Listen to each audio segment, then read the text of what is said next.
In this video, I will demonstrate logistic regression to determine the probability of repeat victimization per victim.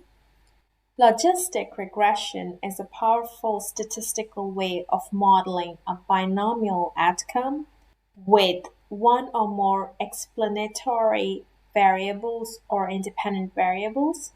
In the context of crime, what is the probability that the victim will be targeted again is what we are going to determine using logistic regression. Repeat victimization, what do we know about it? Well, it is predictable, it is rapid, and it's highest in high crime areas. Some of the segments where repeat victimization probability can be useful are domestic abuse and domestic burglary. So my video is divided into a couple of parts. First, I will take you through the different data sets that are created to achieve this result. Then I will talk about the fields, where are they derived from the UI. I will take you through the calculation of distance in miles, because that is done through a slightly different method. I will also briefly mention hot encoding that is used on independent variables. And finally, I'll talk about the logistic regression formula and how it is arrived at. So there were a couple of data sets that were created. The first data set was used to determine victim details, such as the iteration group ref and all the independent variables against the victim, which I'll talk about in a minute. So person table was linked to crime table using the link reason of victim, and all the other details were extracted through that. Then victim dataset was also linked to Home Office classification to identify the number of Home Office classifications against each victim. This was done using incident classification table, which is a child of crime, which in turn has a child investigation classification from where short title was extracted. In order to extract location details, location table was used, and link reason, which was particularly used, was home address in this instance, because we wanted to calculate the distance between home address of victim to the home address of suspect. And in order to extract suspect details, again, similar method was used, except for that the link reason was suspect. There were 21 independent variables that were used as part of this logistic regression model, and the dependent variable was repeat victim indicator, which has a value of 0 or 1. So independent variable range from sexual orientation of the victim, marital status, was the first language English, did the victim speak English, sex, vulnerability indicator, was suspect arrested, what was the repeat victim category, i.e. was it gold, bronze or silver, is victim considered vulnerable, were there any injuries sustained, was the victim fatally injured, how many home office classifications per victim, and the distance between victim and suspect home address. So to give you a brief idea of where these fields broadly reside, log in to Connect, and here is the landing page. Click on Generic Investigation. You land on the Generic Investigation Cards page. From the Basic Details card, so classification field, or rather the short offense title, was used. whether the classification was primary or not. In the victim card,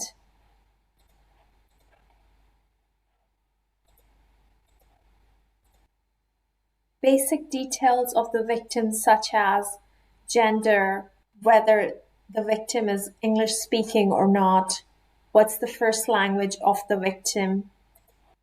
Then from the victim code and information tab, was the suspect arrested? What is the type of victim? Is the victim vulnerable? Is the victim a repeat victim? What is the category of victim? Similarly, in suspect page, the suspect details can be extracted. Now I will quickly talk about hot encoding, because a lot of these variables have categorical values, i.e. they are non-numeric values. So it was important to convert them into numeric data for the model to work. So for example, if the variable was IP repeat victim category and it had 3 values, bronze, silver, and gold, then instead of clubbing it into one variable, these were divided into 3 different variables, depending on whether the victim belonged to bronze, gold, or silver. The value of 1 and 0 was assigned accordingly. So this is a brief introduction to hot encoding method. Now I will move on to how distance was calculated. Cartesian coordinate system was used to calculate the distance between the home address coordinates of victim and suspects. So it was possible to extract eastings and northings for both person objects. So eastings translates into x value and northings translates into y value. So the formula is simply the square root of x squared plus y squared. So I allocated x2 and y2 values to victim and x1 and y1 values to suspect. So the first part was to subtract x2 minus x1, i.e. eastings of victim minus the eastings of suspect. Then similarly subtract northings of victim minus the northings of suspect, square both the values, then add them and take a square root of that. This will give you the distance in feet. In order to convert it to miles, simply divide it by 5,280. So this data was prepared and then added on to the final data set. So now I will talk about logistic regression equation. The first part of this equation is logit. Briefly put, logit is a function that takes a probability of an event as input and returns the logarithmic of the odds of that event as output. So in order to address this, we will first create 22 coefficients. The first one, which is beta 0, is a constant, and each of our 21 input or independent variables, namely vulnerability indicator, sex, etc., are from beta 1 till beta 21. So we'll give this beta an arbitrary value, in this case 0.001.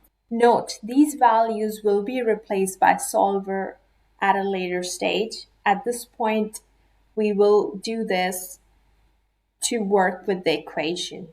Now we will simply form a normal multiple linear regression. So your beta value times the independent variable. Each of these beta values map to the independent variable plus the slope intercept. So that'll give me my logit. The next column is easy. We just raise e to the power of logit. So it is simply using the logit value and using the exponential function. We then calculate the probability of the event, i.e. probability of repeat victimization, which is Px. Remember that L is the logit, and right now the logit is just being estimated by a totally wrong starting value we have put in beta 0 through beta 21. Then the next column is log likelihood. Briefly, the likelihood function calculates a probability based on the values of the input variables. So this is the formula that's been used to calculate log likelihood. Once that's calculated, then we will sum all these values because we want to maximize the sum of the likelihoods over all the rows that are present. Now let's use the solver. Our objective will be the sum value that's been calculated out of log likelihood, and the changing variable cells would be the 0.001 values because these are arbitrary values, and you can make the constraints non-negative, and the solving method would be non-linear. And once you click on solve, it will take a few minutes, and what it'll do is it'll give you the actual beta values which are used against the equation to give you the actual probability against each victim. So once solver has identified all the beta values, I have converted all of this into conditional formatting to display wherever there are values in the dataset, as well as in my logit column. And this is the probability column. So if you continue to scroll down, and once you do see a lot of values against each victim row, you will notice that these bars have turned blue, whereas in this instance it was red. This is just to give you a visual experience of whether this equation is actually working as expected or not. So this was our dependent variable from the connect system, i.e. victim is a repeat victim, and these are all my independent variables. So when I look at the logit values here, it shows me that these victims are likely to be repeat victims as opposed to these ones who are less likely to be repeat victims. And the probability is calculated accordingly, which is the PX column. So this basically is demonstrating that equation is very close to the values that are actually present within the system. And these independent variables do explain whether a victim is going to be targeted again or not. Thank you.